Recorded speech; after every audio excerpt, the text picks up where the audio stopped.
Alors pour Atmosud, c'était d'abord un honneur de recevoir la présidente du Conseil national de l'air, Claire Pitollat, et c'est vrai que nous avions beaucoup de messages à faire passer, puisqu'on a une directive européenne qui est en préparation, et cette directive, en fait, elle ouvre de nouvelles perspectives. Donc la présence de Claire Pitollat, c'était à la fois l'occasion de parler de cette directive européenne et des messages que nous souhaitions porter à cette échelle, mais également la transposition en droit français, puisque cette directive sera transposée dans notre droit national, et peut-être que le droit français peut être plus ambitieux encore que ce que dira le droit européen.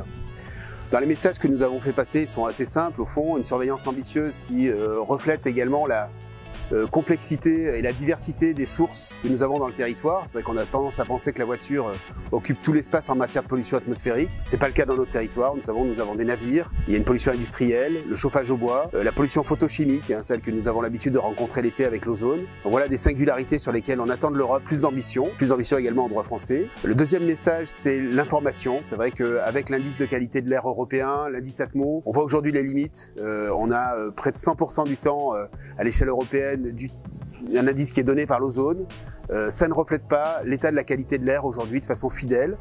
Atmosud a travaillé depuis près de 10 ans à un indice cumulé. ICARE H pour l'horaire, ICARE 365. Nous pensons que c'est une meilleure formule pour refléter finalement ce que respirent les citoyens et le lier à l'action. Nous pensons également que le lien à l'action doit faire partie de la composante de l'information. On n'est plus dans le diagnostic comme il y a 10 ans.